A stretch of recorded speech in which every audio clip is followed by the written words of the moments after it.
പൃഥ്വിരാജിന്റെ കുടുംബത്തിനെ പോലും വ്യക്തിഹത്യയിലേക്ക് പോകുന്നു. അങ്ങനെ ഒരു സിനിമ സംവിധാനം ചെയ്തതിന് ആരെങ്കിലും ആക്രമിക്കപ്പെട്ട് അവരെ ഒറ്റപ്പെടുത്തി കളയാമെന്ന് ആരെങ്കിലും കരുതുന്നുണ്ടെങ്കിൽ ലോകത്തിന്റെ ചരിത്രവും കേരളത്തിന്റെ ചരിത്രവും മറന്നുകൊണ്ടുള്ള ഒരു നിലപാടാണ്.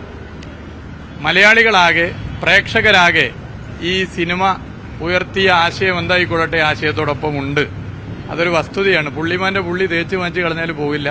അങ്ങനെ പൃഥ്വിരാജിനെ ആരെങ്കിലും ഒറ്റപ്പെടുത്താൻ നോക്കിയിട്ടുണ്ടെങ്കിൽ അത് ഒരു തരത്തിലും കേരളത്തിൽ നടക്കാൻ വേണ്ടി പോകുന്നില്ല. അത് ഈ സിനിമയ്ക്ക് കിട്ടിയ പിന്തുണ അതിലൂടെയാണ് കാണുന്നത്. ഇപ്പൊ ഞാൻ സിനിമ വിട്ടൊന്ന് പുറത്തിറങ്ങാൻ തന്നെ ഒരുപാട് നേരെടുത്ത് സിനിമയ്ക്ക് കിട്ടിയ പിന്തുണയും അത് തന്നെയാണ് കാണുന്നത്.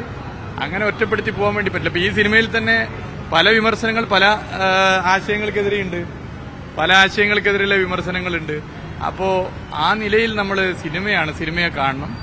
ആ സിനിമയിൽ നമുക്ക് വ്യത്യസ്ത അഭിപ്രായമുണ്ടെങ്കിൽ അഭിപ്രായം രേഖപ്പെടുത്തുക എന്നുള്ളതിനപ്പുറത്തേക്ക് ഇത്തരത്തിലുള്ള നിലപാട് സ്വീകരിച്ച് അധികാരം കയ്യിലുണ്ട്, എന്ത് ഹുങ്കും കാണിക്കാമെന്നൊക്കെ കരുതി മുന്നോട്ട് പോയാൽ അത് കേരളമാണ്. കേരളത്തിലെ ജനങ്ങൾ ഇതൊക്കെ നന്നായി മനസ്സിലാക്കുന്നുണ്ട് എന്നുള്ള വസ്തുതയാണ്. വേണമെങ്കിൽ സെൻസർ ചെയ്യാൻ വേണ്ടി പറ്റിയേക്കാം, പക്ഷെ ചരിത്രത്തെ മനുഷ്യന്റെ മനസ്സിൽ നിന്ന് സെൻസർ ചെയ്യാനോ വെട്ടാനോ പറ്റില്ല.